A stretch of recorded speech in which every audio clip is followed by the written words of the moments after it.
Hello, hi everyone. My name is Rahul Jaiswal and you're watching JR Tutorial CBSE and NCERT YouTube channel. तो दोस्तों जैसा कि आप जानते हैं कि यार सीबीएसई का बोर्ड एग्जामिनेशन काफी ज्यादा नजदीक आ चुका है। मैं 10th स्टैंडर्ड की अगर मैं बात करूं तो आपका जो पेपर है लगभग 27 फरवरी से शुरू होने जा रहा है। अब 27 फरवरी से आज अगर कैलकुलेट करोगे, मैं जो वीडियो बना रहा हूं लगभग 26 का टाइम है, 26 जनवरी का टाइम चल रहा है। तो अगर आप एक नॉर्मल सा कैलकुलेशन मारोगे तो सिर्फ और सिर्फ मात्र अगर आप देखोगे तो लगभग 30 से लेकर 32 डेज बचे हुए। तो ओवरऑल हम लोग एक एवरेज मान के चलते हैं, हमारे पास 30 दिन बचे हुए।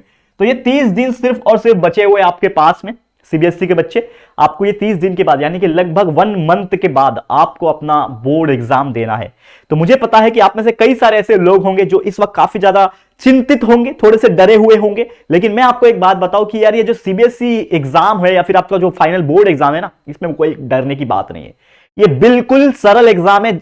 अभी तक आपने जो 9 तक देते आ रहे हो, ठीक है, 9 तक आपने पढ़ा है, 8 तक आपने पढ़ा, एक फाइनल एग्जाम हमेशा से देते आ रहे हो, तो सेम उसी प्रकार एग्जाम है, बस एक नाम दे दिया यार बोर्ड्स। तो यार ये बोर्ड से डरने की जरूरत नहीं है। आपके मन में आपको बस एक स्ट्रैटेजी बिल्डअप करना है और वही चीज के लिए मैं आपको आज हेल्प करने आया हूं। एक ऐसा वीडियो जो कि आपको हेल्प करेगा आपका खुद का एक शेड्यूल बनाने में, एक खुद का एक स्ट्रैटेजी बनाने में। और अगर आप उस चीज को बना के फॉलो कर लेते हो तो डेफिनेटली आपका मन चाहा जो परसेंटेज आप जो सोच रहे होंगे वो आप निकाल सकते हो, स्कोर कर सकते हो। ठीक है, तो चलिए आइए वीडियो की शुरुआत करेंगे। तो सबसे पहले यहां पे सोचने वाली बात यह है कि जैसे कि आप जानते हैं कि आपके पास कितने दिन बचे हुए हैं उसको एनालाइज करना है। तो एक ऊपर से अगर मैं पकड़ के चलूं तो लगभग 30 दिन में मान के चल रहा हूं। तो मतलब आपके पास दिन की अगर मैं बात करूं, आज जो वीडियो आप देख रहे होंगे जिस दिन, तो तभी से आपको 30 दिन मिल रहे हैं। 30 days you have with you, ठीक है, एंड 30 डेज यू हैव। लेकिन आपके सब्जेक्ट्स कितने हैं वो भी आपको देखने पड़ेंगे। तो आपका डेट शीट जो होगा वो आप देख लो, मैंने इसके ऊपर वीडियो बनाया हुआ है, आप जाके हमारे वीडियो सेक्शन के अंदर देख सकते हो। मैंने पूरा एनालाइज किया हुआ है, लास्ट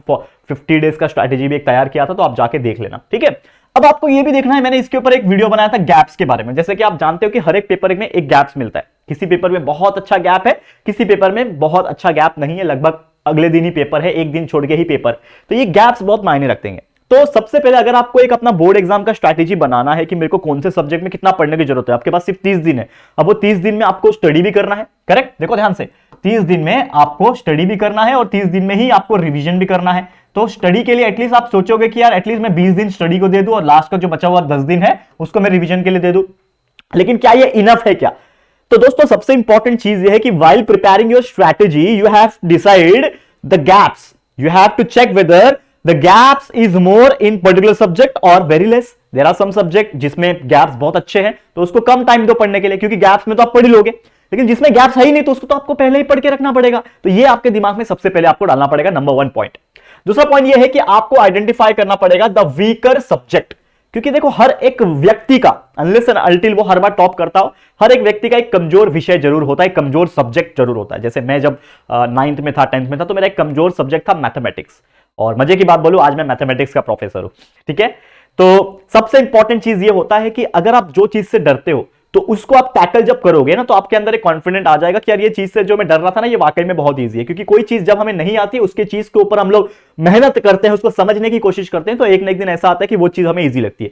तो सबसे पहले आपको अपना वीकर सब्जेक्ट पहचानना पड़ेगा। लेट्स सपोज कि आपका वीकर सब्जेक्ट मैथ्स है, आपको मैथ्स में हमेशा से कम मार्क्स आ रहे हैं, आपने प्रीलिम्स एग्जाम भी अगर दिया होगा तो मैथ्स में अगर आपके कम आए होंगे, तो अब आपको ये डिसाइड करना है कि मेरे पास जो 30 दिन समय बचा है ओवरऑल, उसमें से मेरे को मैथ्स में ज्यादा टाइम देना पड़ेगा। क्यों? क्योंकि मैथ्स मेरा कमजोर है। और आपका अगर समझ लो साइंस बहुत स्ट्रांग है, तो साइंस अगर आपको पहले से ही सब कुछ आता है तो सिर्फ लास्ट में आप रिवीजन कर लोगे तो भी आपका साइंस बहुत अच्छा हो जाएगा, करेक्ट है, अच्छे मार्क्स आ जाएंगे। लेकिन यार मैथ्स में तो आपको प्रैक्टिस करना है, तो मैथ्स में आपको जितना हो सके एग्जाम्पल सॉल्व करने का है और प्रैक्टिस करना है। तो जो वीकर सब्जेक्ट है उसके ऊपर सबसे पहले ध्यान देना। अगला है मेक मोर एफर्ट्स। अब आपका वो समय नहीं है कि यार ठीक है ना, पढ़ लेंगे ना अगले दिन, अब कल पढ़ लेते हैं यार, आज 2 घंटा पढ़ लिया बस हो गया मेरे लिए। अब आपका वो समय नहीं है, आपके पास सिर्फ 30 दिन है। जो भी प्रूफ करना है आपको, खुद को, समाज को, आपके टीचर्स को, आपके पेरेंट्स को, चाहे आपके रिश्तेदार को, कि वो आए बोले शर्मा जी के लौंडे को तो 90% आए, तेरे क्यों आए इतने कम, तो ये उनको बोलने का मौका ना दिया जाए। तो इसके लिए आपको अपनी तरफ से ये जो बचे हुए 30 दिन है इसमें एफर्ट्स डालने पड़ेंगे, और ये एफर्ट्स ऐसे डालो कि यार कोई जवाब ना दे पाए। और सबसे इंपॉर्टेंट चीज एक और मैं बताना चाहूंगा मेरे पर्सपेक्टिव से, कि अगर बाई चांस एग्जाम में कम आ भी गए ना दोस्तों, तो निराश मत होना। ये मार्क्स वगैरह जिंदगी में कहीं काम नहीं आते, ठीक है। आपका काम जो आता है ना, वो आपका आता है नॉलेज, जो आपका कॉन्सेप्चुअल नॉलेज है, जो आपके रिलेटिव्स, जो आपके फैमिली मेंबर है। रिलेटिव्स तो चलो मैं थोड़ा दूर रखता हूं, लेकिन फैमिली मेंबर्स जो है वो आपको काम आएंगे। ठीक है। तो कभी भी अगर कम मार्क्स आ रहे हैं तो निराश मत होना, ये मेरा एक टीचर के तौर पे ना, एक बड़े भाई होने के नाते मैंने आपको ये बात कही है। लेकिन हम हमेशा कोशिश करेंगे कि हमारे मार्क्स अच्छे आए ताकि कुछ अच्छी चीजें हम कर सके। ओके, अब देखो, अब आपका जो स्ट्रैटेजी हमने बनाना है, ठीक है, अब उसमें आपको नया टाइम टेबल भी क्रिएट करना पड़ेगा। तो always try to create the new time table, एक नया टाइम टेबल बनाने की कोशिश करो एंड उस टाइम टेबल में स्टडी कम से कम 7 से 8 घंटे का बनाओ। क्योंकि देखो, जैसे मैंने बोला कि अब आपको ज्यादा एफर्ट्स डालना है, आपके पास सिर्फ 30 दिन बचा है, तो ये 30 दिन में क्या 1-1 घंटा ही पढ़ोगे तो 30 घंटा ही होता है, मात्र 30 घंटा। लेकिन अगर आप 30 दिन में 7 घंटा भी पढ़ रहे हो, ठीक है ना, 8 7 जा, अगर आप देखोगे लगभग हमारे पास 30 दिन है, ठीक है ना, तो 30 दिन में अगर आप 8 घंटा भी पढ़ लो तो 8 या 24 240 घंटे आप पढ़ ले, तो 240 घंटे में क्या कुछ नहीं हो सकता। तो 240 घंटा अगर आपके पास है तो आप उसका फायदा उठाओ। तो डेली बेसिस पे आप इतना घंटा पढ़ाई कर रहे हो और खासकर जो वीकर सब्जेक्ट है उसके ऊपर ज्यादा फोकस कर रहे हो, तो डेफिनेटली आप बहुत अच्छा स्कोर कर पाओगे। ये मेरा वादा है आपसे, कर पाओगे। खुद को पहचानो and practice more practice paper, PP practice paper. क्या है पीपी? प्रैक्टिस पेपर मतलब क्या होता है? जैसे कि आपने देखा होगा कि बोर्ड एग्जाम्स पिछले साल भी आए होंगे, उसके पिछले साल भी आए होंगे, तो आप पुराने 3-4 क्वेश्चन पेपर उठाइए और उसको आप सॉल्व करने की कोशिश कीजिए। क्योंकि जब आप क्वेश्चन पेपर को सॉल्व करोगे तो आपको खुद रियलाइज होगा कि यार ये बोर्ड का पेपर है, ये पिछले साल आया था। तो अगर आपने इसको 90% में सॉल्व कर लिया तो आपके अंदर एक कॉन्फिडेंस आ जाएगा, यार ये तो मैं कर पा रहा हूं, इसके जैसे तो पेपर आएगा मेरे को इस साल भी। तो यार एक कॉन्फिडेंस डेवलप होता है। साथ ही में मैथ्स के जितने भी प्रॉब्लम्स आएंगे उसको कोशिश करो सॉल्व करने की। मैथ्स का जो क्वेश्चन पेपर्स होते हैं उसमें से उठाओ, उसमें से अगर आपने 70-80% भी सॉल्व कर लिया, मतलब आपके अंदर कॉन्फिडेंट आएगा। हर एक टॉपिक के एक एग्जांपल उठाओ, सॉल्व करो, कोशिश करो। सॉल्व कर लोगे तो definitely you will get the boost in yourself कि यार मेरे को आ रहा है करने, मैं कर सकता हूं। ये सब चीज आपके अंदर खुद ब खुद कॉन्फिडेंस आएगा। और एटलीस्ट रिवाइज करना, जैसे मैंने आपको बोला कि अगर आपके पास 30 दिन है तो स्टडी का तो आपने एक शेड्यूल बना लिया, लेकिन रिवीजन इज वेरी इंपॉर्टेंट। बच्चे इग्नोर करके जाते हैं। लेकिन मैं आपसे एक चीज कहता हूं कि अगर कोई बच्चा कितना भी अच्छा पढ़ने में हो, उसने बहुत अच्छी तरीके से स्टडी कर लिया, लेकिन लास्ट में उसने अगर रिवीजन नहीं किया ना दोस्तों, तो मैं इतना मुझे पता है बहुत सारे बच्चे ऐसे हैं जो आंसर नहीं लिख पाते हैं और वो भूल जाते हैं, अपने एग्जाम में आंसर ही डिलीवर नहीं कर पाते। तो ये गलती आपके साथ ना हो, आपने जो पढ़ा है वो ना भूल जाओ, इस प्रकार की गलती आपके साथ ना हो। तो एटलीस्ट आपको मेरे हिसाब से 2 टाइम तो रिवीजन करना चाहिए। अब 2 टाइम कैसे होगा? जैसे कि आपने एक पूरा सब्जेक्ट पढ़ लिया, मान लो मैथ्स आपने पूरा प्रैक्टिस कर लिया, ठीक है, मैथ मतलब आपने ये देख लिया, अब उसको एक बार प्रैक्टिस करो, that is nothing but the revision.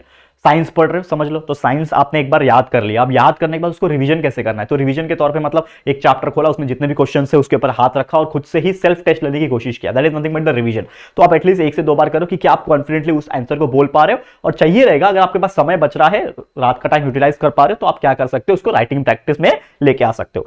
तो जितना ज्यादा आप प्रैक्टिस करोगे उतने अच्छे रिजल्ट्स आपके बनेंगे और उतना आपका कॉन्फिडेंस बढ़ेगा। तो ये चीज जरूर से फॉलो करना। और उम्मीद करता हूं कि ये जो वीडियो था जिसमें मैंने कुछ पॉइंट्स जो आपके लिए बताए हैं, ये आपके लिए थोड़ा हेल्पफुल रहेंगे कि आप अपना खुद का एक स्ट्रैटेजी बना पाओगे। तो मैं ये चाहता हूं कि हर एक बच्चा जो सीबीएसई बोर्ड में पढ़ता है, 10वीं का एग्जाम देने वाला है, ठीक है, उन तक ये वीडियो जरूर से शेयर करके बता देना कि अगर आप डेफिनेटली ये स्ट्रैटेजी को फॉलो करते हो तो डेफिनेटली यू कैन स्कोर, ठीक है, तो आप कर सकते हो, ठीक है। तो भरोसा करो खुद पे और अपने स्ट्रेंथ पे, जरूर से कामयाब हो जाओगे, कामयाबी जरूर हासिल होगी, ठीक है। चलो आज के लिए इतना ही। वीडियो पसंद आया होगा दोस्तों तो प्लीज वीडियो को लाइक कर देना और अपने दोस्तों के साथ जितना हो सके आप शेयर कर सकते हो। और पहली बार अगर आए हो हमारे चैनल पे तो चैनल को जरूर से सब्सक्राइब कर देना, ठीक है दोस्तों। तो जल्दी मिलेंगे फिर हमारे एक और न्यू वीडियो में, तब तक के लिए thank you and good bye.